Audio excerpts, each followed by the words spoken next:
Voilà, donc Rogers, il a fini par laisser le terme de non-directivité pour parler plutôt de la thérapie centrée sur les clients en 1951. Donc il le laisse très vite en fait. Et il va parler plutôt, justement, on va dire, centré sur la personne, quelque chose qui est centré, qui est plutôt du personnalisme en fait. On va prendre en compte la personne dans son évolution, dans son développement. Centré, ça veut dire un peu se mettre de côté quand même. C'est-à-dire, je suis quand même attentif à ce qui se passe pour l'autre, attentif à ce qui se passe pour cet enfant, à son processus interne et au développement de son processus interne. Donc je suis centré.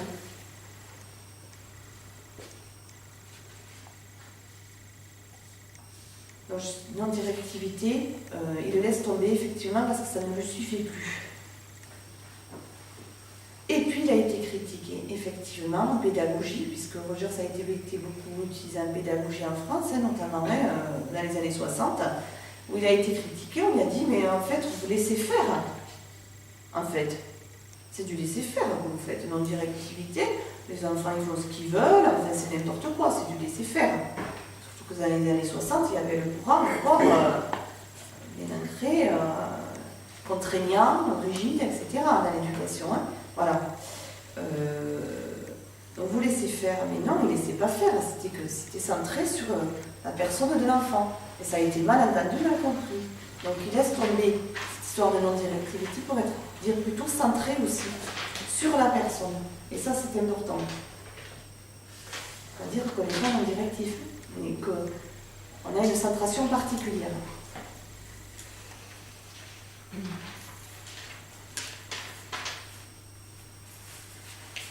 Voilà, donc ce que je voulais parler au niveau, en fait je voulais peut-être finir là-dessus, je ne sais pas, le recul ou... Le petit réveil était sur voilà. Oui. Bon, je regarde là.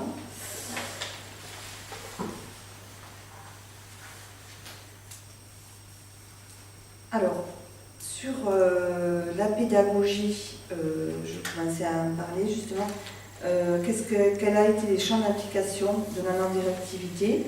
Alors, surtout dans les groupes, à l'heure actuelle encore, les groupes de rencontre, on appelle ça. Les groupes, on va peut-être en faire l'expérience ce matin, voilà, donc cet après-midi. Donc, dans les groupes de rencontre, justement, l'idée de Rogers, c'était d'arriver à rencontrer la personne à sa singularité. On est dans un groupe, il y a plusieurs personnes différentes. L'idée, c'est d'arriver à rencontrer la personne en profondeur, dans sa singularité.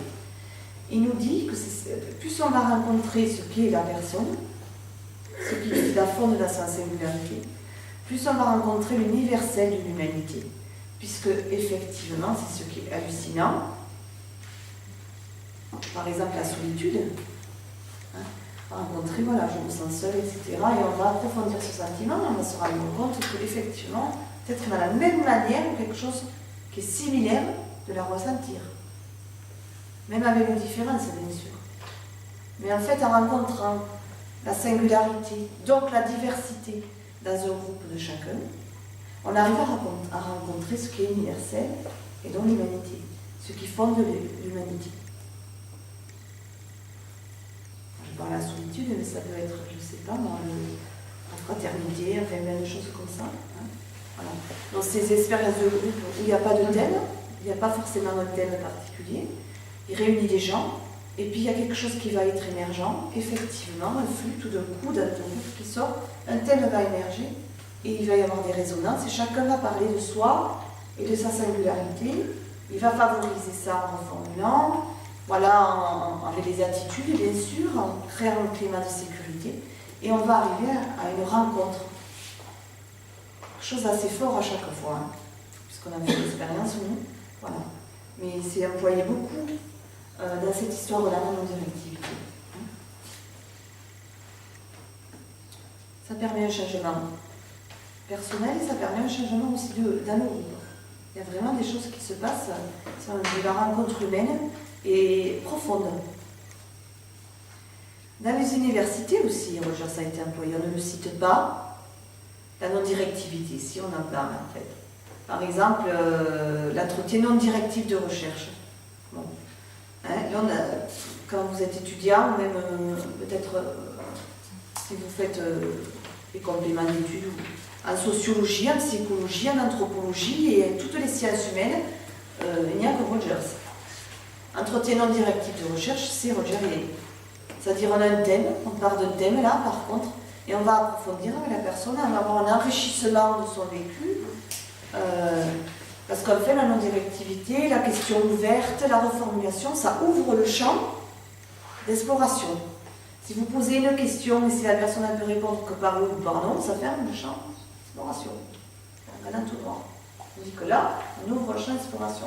On arrive à rencontrer les personnes dans ce qu'elles sont vraiment, dans ce qu'elles ressentent, dans ce qu'elles vivent. Par exemple, sur le thème du voyage, moi j'avais fait le thème du voyage, c'était passionnant. Tout d'un coup, on parlait du voyage et tout d'un coup, on parlait du voyage intérieur. Donc, on rencontrait la personne, ce qu'elle vit à l'intérieur aussi. Voilà, c'était passionnant. Donc voilà, donc, il y a des endroits où on utilise vraiment ces disciplines, dans ces disciplines. Cet entretien-là encore, je pense qu'on va l'utiliser pendant longtemps. Mais on ne cite pas car en joueur sont très peu, c'est bien dommage. Voilà. Et en pédagogie, quand celle-ci concerne un accompagnement personnalisé, bien sûr, centré sur l'enfant, centré sur la personne, on parle plutôt centré sur la personne. Voilà. Centré sur les processus que vit l'enfant, centré sur l'apprentissage, pas que sur l'apprentissage, centré sur les processus de développement,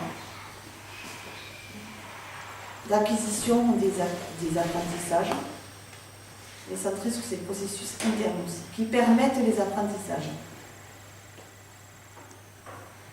Et on l'utilise bien sûr en psychothérapie et en counseling. Alors counseling, c'est un peu la forme, on va dire, passe-partout, c'est un peu dommage. C'est pas de la psychothérapie, mais c'est de la psychothérapie. C'est une application quand Roger s'en place pour parler de tout ce qui se fait en termes de conseil non directif, on va dire. Conseil non directif, ça va pas ensemble, mais en termes de relation d'aide,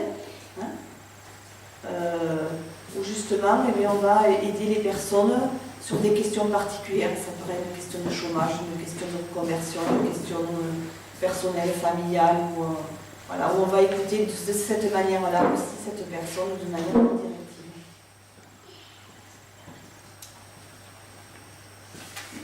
Okay. Alors ce que je voulais juste dire sur, pour moi, ce que se représenterait la non-directivité dans la pédagogie, ça serait,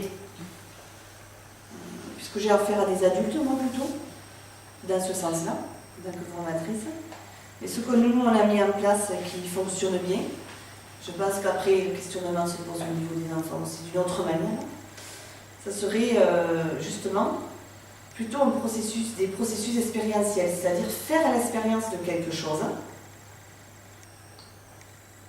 faire l'expérience en soutenant la personne,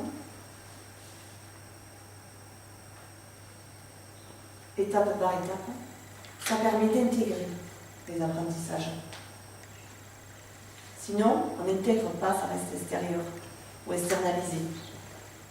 C'est-à-dire que faire l'expérience et d'être soutenu, même quand on est adulte, vraiment, dans ce processus-là, ça aide vraiment à intégrer ce qu'on apprend. Et après, dans un environnement enrichi, comme on a pu échanger, sur une histoire d'environnement enrichi, c'est-à-dire que je fais l'expérience, mais on va dire mes éducateurs, mes formateurs me mettent dans un environnement où il y a les meilleures conditions pour moi de développement. Les attitudes et les meilleures conditions et des éléments qui favorisent cette expérience-là. Par exemple, ça peut être une expérience de connaissance de soi. Voilà. Moi, je suis soutenue par mon formateur, mais j'ai plein d'outils qui me permettent aussi de réaliser cette expérience de connaissance de moi. Ça peut passer par des médias artistiques comme l'argile, le dessin ou le dialogue avec quelqu'un. Enfin, bon, voilà. Chez l'enfant, ça peut être aussi quelque chose de réalisable. Et puis pouvoir parler de sa propre expérience ou la dessiner, la symboliser. L'enfant, il va symboliser les choses, il va dessiner souvent, bon, voilà. Et pouvoir en faire quelque chose pour l'intégrer. Juste la faire, ça ne suffit pas. Hein. L'intégrer, ce moment d'intégration est primordial, ce qu'on a pu remarquer. On prend le temps d'en parler, on prend le temps de la voir, de l'observer, de finir de prendre conscience pour l'intégrer.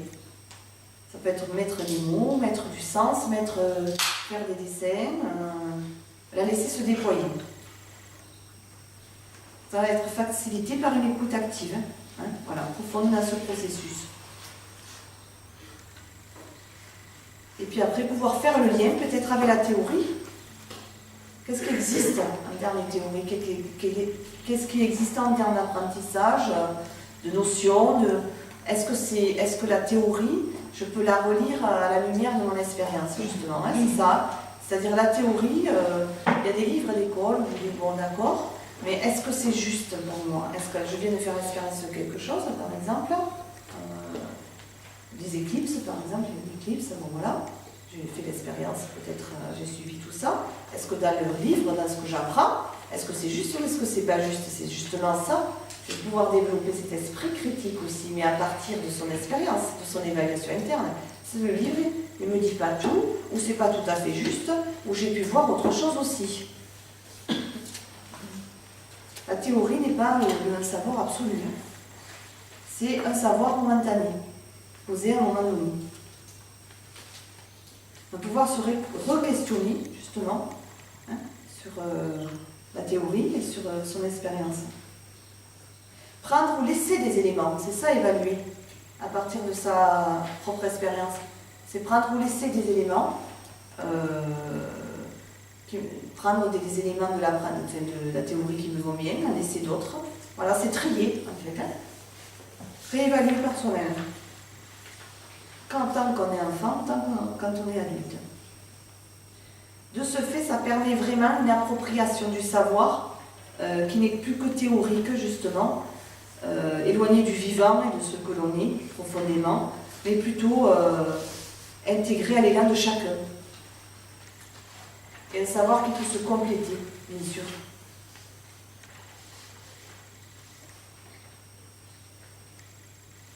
Ça permet une motivation profonde hein, de l'individu, hein, du coup à remobiliser ses énergies, à découvrir, à s'intéresser et à s'épanouir. Hein, plutôt que je dirais d'emmagasiner les savoirs, hein, comme une encyclopédie, là, et qu'on ne remet pas en question. Là, c'est plutôt essayer de valider, justement en revisitant par l'expérience les savoirs. Et ça donne un autre élan dans la motivation, il me semble. Vraiment, voilà, les adultes que nous on a suivis, effectivement, on a vu qu'ils étaient tous très attentifs à ce qu'ils faisaient, du coup, et voilà, cet élan fort d'intérêt, quoi. Et le plaisir à faire l'expérience. Comme chez l'enfant. Comment on peut le favoriser chez son enfant. Voilà ce que je voulais dire globalement de l'approche et des propositions qu'on peut faire à partir de cette approche centrée sur la personne.